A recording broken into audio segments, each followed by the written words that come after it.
Thème 2. Société, Église et pouvoir politique dans l'Occident féodal.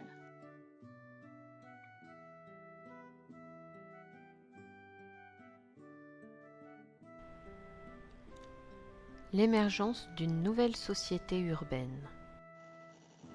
La problématique. Comment l'essor des villes et des échanges marchands transforme-t-il la société urbaine? Première partie, l'essor des villes. À partir du XIe siècle, les villes connaissent une croissance sans précédent. Les progrès agricoles, ainsi que le développement de l'artisanat et des échanges commerciaux, entraînent un fort essor urbain. D'anciens noyaux urbains se développent. Ainsi, des faubourgs apparaissent aux portes des villes et y sont progressivement intégrés par la construction de nouveaux remparts. De nouvelles villes sont fondées par les seigneurs. On les appelle villes neuves ou encore bastides. Elles sont créées lors des grands défrichements des XIIe et XIIIe siècles. L'Italie du Nord et l'Europe du Nord sont des régions particulièrement urbanisées. Si beaucoup de villes ne comptent que quelques milliers d'habitants, les plus grandes peuvent atteindre jusqu'à 100 000 habitants à la fin du XIIIe siècle. C'est le cas de Venise ou encore de Bruges. Deuxième partie, un monde de marchands et d'artisans. Les villes sont d'abord le lieu du marché où s'échangent les produits locaux.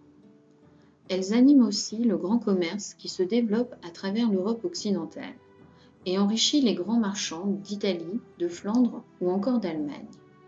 Ces grands négociants se rencontrent aux foires internationales comme celle de Champagne.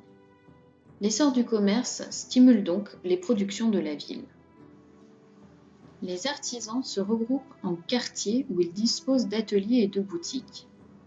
Parmi eux se côtoie une diversité de métiers, comme les bouchers, boulangers, cordonniers. Pour défendre leurs intérêts, les marchands se regroupent en guildes et les artisans en métiers ou corporations. Ceux-ci réglementent le travail des maîtres et des apprentis. Troisième partie, une société urbaine hiérarchisée et organisée. Ces marchands et artisans s'enrichissent, puis se libèrent de l'autorité des seigneurs en obtenant des chartes de franchise qui leur reconnaissent le droit de se gouverner eux-mêmes. Ils s'emparent ainsi des magistratures de la ville, comme les fonctions de maire ou encore d'échevin. Écarté du gouvernement, le peuple se révolte parfois. Les villes deviennent des communes et leur paysage se transforme. Elles se dotent d'édifices publics comme les hôtels de ville ou encore les beffrois. C'est le cas de Sienne. Sur le document, nous voyons le Palazzo Pubblico qui est le siège du gouvernement communal. L'église est très présente en ville. L'évêque rassemble les chrétiens à la cathédrale et les ordres mendiants renforcent l'emprise de l'église sur les populations de la ville.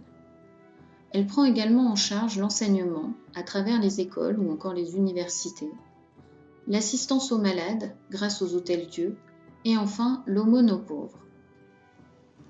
Le chapitre se termine. Maintenant que tu as regardé la vidéo, n'oublie pas de répondre au quiz.